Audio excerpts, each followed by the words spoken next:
A little girl named Sumi, who suffers from psychological issues, visits a psychiatrist at a mental hospital for treatment. Following his routine, the psychiatrist asks her how her day went and if she understands who she really is. But Sumi stays completely silent. The doctor then shows her a picture of her family and asks her questions about them. Yet again, no response. The psychiatrist continues, asking what exactly happened that day, but Sumi doesn't reply. Moments later, she returns to her countryside home with her father Hyun and her younger sister Young. The two sisters spend some time by their favorite lake before heading back home, where their stepmother Yeonju welcomes them warmly. Ju says she has cooked and cleaned the entire house for them. However, neither Sumi nor Young pays any attention to her and both go straight to their rooms. Clearly, their relationship with Ju isn't good. Inside the room, Sumi notices that Ju has arranged all their clothes, which annoys her deeply. She doesn't like Ju touching any of her belongings. That night, Sumi's father Hyun is seen secretly talking on the phone. He tells someone that they went to the doctor today, but it didn't help. The situation is getting out of control day by day. At dinner, Ju mentions that she has invited her brother Sungkyu and his wife for the weekend, hoping it might cheer Sumi up. Hyun doesn't seem particularly interested and quietly finishes his meal.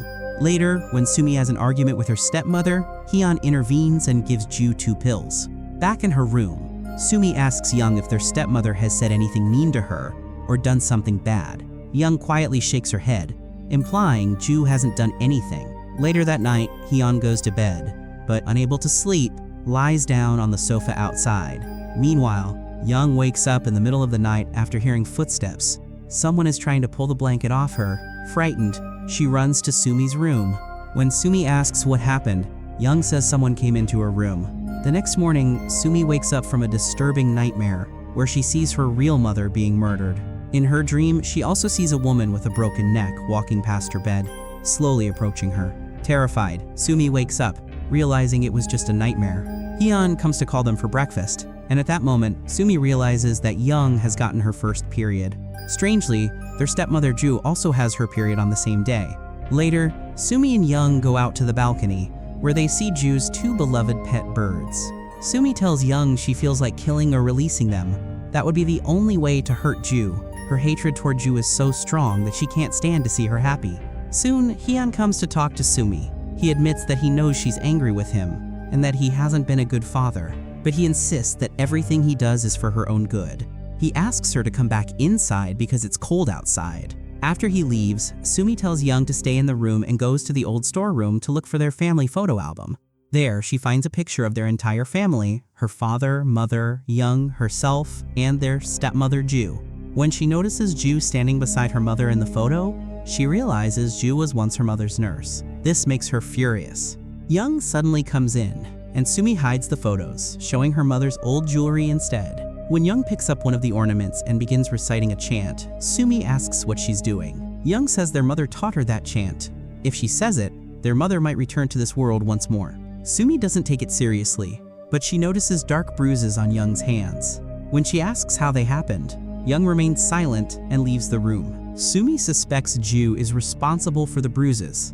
When she confronts Ju, Ju coldly replies that anyone who disobeys her must face punishment. It's nothing new.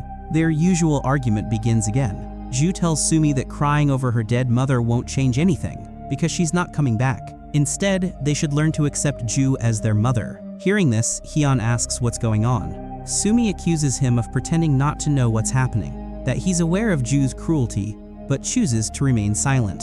Hyun tries to calm her down. That night, Ju's brother Sungkyu and his wife arrive for dinner. Sumi and Young don't join them at the table. Ju seems overly cheerful, chatting about childhood stories and laughing too much, which makes Sungkyu and his wife visibly uncomfortable. Suddenly, Sungkyu's wife begins to feel sick and collapses to the floor, as if someone is strangling her. She gasps and writhes in pain until Hyun and Sungkyu manage to calm her down. As they drive away, Sungkyu apologizes to his wife, saying he didn't want to come to this strange house, but Hyun insisted.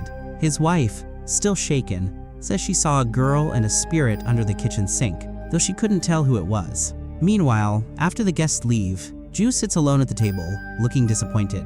Suddenly, she notices the cabinet under the kitchen sink creaking open by itself. When she bends down to close it, she spots a hair clip on the floor. As she reaches for it, she senses something behind her, a terrifying ghostly figure of a little girl in a green frock staring directly at her. Terrified, Ju screams. Later, when Hyun comes to give her medicine, Ju begs him to stay with her that night. She says strange things have been happening ever since Young and Sumi returned from the hospital. Hyun reassures her that he'll check the entire house and leaves. While walking through the house, he finds one of Ju's beloved birds dead inside the cage. Ju comes out of her room, sees it, and becomes convinced Sumi killed it to hurt her. Enraged, she storms into Young's room and finds several photographs scattered on the table. Pictures of Young's real mother and family. Every picture has Ju's face crossed out with black ink. Furious, Ju traps Young inside a wardrobe. Young screams for help, and Sumi rushes in, freeing her. Hearing the commotion, Hyun arrives, and Sumi accuses Ju of constantly harassing Young. She demands to know why Hyun stays silent despite knowing everything. Then comes the film's shocking twist. Young is actually dead. She died long ago, and Sumi, unable to cope with her death, developed a severe mental illness, imagining her sister was still alive. That's why, in the very beginning, we saw her at the psychiatrist's office. That night, after putting Sumi to bed, Hyun calls someone and asks them to come over, saying he can no longer handle Sumi alone. The next morning, Ju is seen violently beating a large sack with a stick. Sumi wakes up and walks toward the kitchen, where she finds bloodstains and the sack beside the stick. Thinking Ju has killed Young, Sumi attacks her stepmother, and a brutal fight breaks out. During the struggle, Sumi faints. When she wakes up, she sees Ju dragging her across the floor, blood everywhere.